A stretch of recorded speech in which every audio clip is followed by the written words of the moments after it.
20 साल बाद ऐसा सूरज ग्रहण फिर से इस जमीन को अपनी गोद में लेगा। इस सूरज ग्रहण का नहस असर बुर्ज एरीज, सेजिटेरियस और लियो पे सबसे ज्यादा रहेगा। तभी इन लोगों को चाहिए कि वो हस्बे तौफीक लाल चीज का सदका निकालें और सूरज ग्रहण से पहले और सूरज ग्रहण के बाद या रहीमो या अल्लाह का विर्द 108 मर्तबा करें। इनके वजूद में चिड़चिड़ापन, गुस्सा और अकेलापन हावी होगा।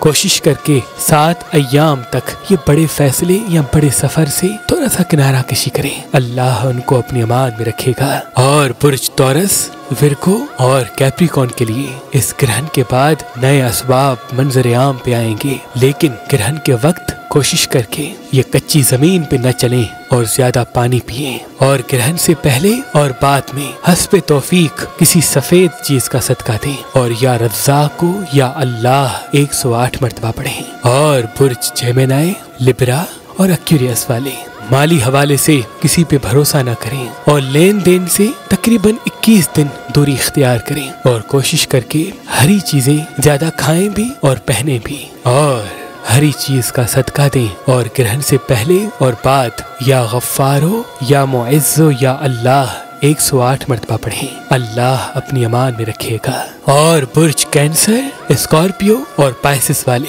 कोशिश करें अपने एहसासात पे काबू कर लें, क्योंकि वो बहुत ही इमोशनल फैसले करने में पहल करेंगे और यही इनके दुख का सबब बनेगा। याद रहे, इनकी नाकामी इनके इमोशनल फैसले होंगे। और ग्रहण से पहले और बाद में हस्बे तौफीक सब्ज चीज का सदका दें और या अलीमो या वदूदो या अल्लाह 108 मर्तबा पढ़ें। ये सूरज ग्रहण जमीन को दिन में ही रात का मजा चखाएगा। और 26 दिसंबर सुबह 7:29 50 सेकंड से शुरू होगा, जो अपने उरूज को 8:40 12 तक जाएगा और इसका इख्तिताम तकरीबन 10:09 तक खत्म हो जाएगा। लेकिन इसका एहतियात दोपहर 2 बजे तक किया जाए, क्योंकि इसका अंधेरा पाकिस्तान में रहने वाला हर खास व आम महसूस करेगा और यूं मालूम होगा जैसे कि रात आ पहुंची। अल्लाह का जिक्र हर मुसीबत और परेशानी की बेहतरीन दवा है। और कोशिश कीजिए इस सूरज ग्रहण के वक्त हामला औरतें घर से बाहर न निकलें, तीखी खट्टी खाने से दूर रहें और कैंची या छुरी अपने हाथ में न लें और घर की खिड़कियों पर पर्दे लगा दें, क्योंकि दर्जा हरारत अपनी पस्ती को जाएगा।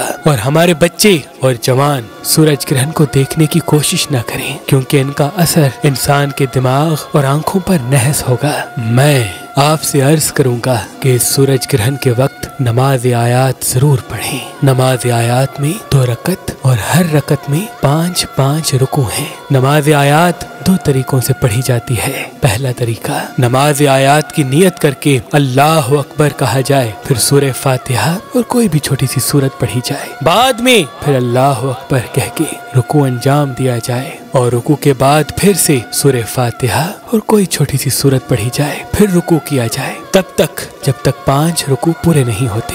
फिर 2 सजदे अंजाम दिए जाएं और दूसरी रकात भी ऐसे ही पढ़कर खत्म की जाए। हर 2 रुकू के बाद कुनूत पढ़ना मुस्तहब है और बाद में अल्लाह से दुआ मांगी जाए, ऐ अल्लाह अपने इस हकीर बंदे की हिफाजत फरमा। और दूसरा तरीका, नमाज आयात की नियत करके अल्लाह अकबर कह के सूरह फातिहा पढ़ी जाए और फिर सूरह कद्र को 5 हिस्सों में तकसीम किया जाए। एक हिस्सा पढ़कर एक रुकू अंजाम दिया जाए और फिर वैसे ही दूसरी रकात को भी खत्म किया जाए। अल्लाह तमाम मोमिनीन को सलामत रखे। बेशक सूरज ग्रहण अल्लाह की निशानियों में से एक निशानी है। अल्लाह की निशानियों में से एक निशानी है। अल्लाह की निशानियों में से एक निशानी है।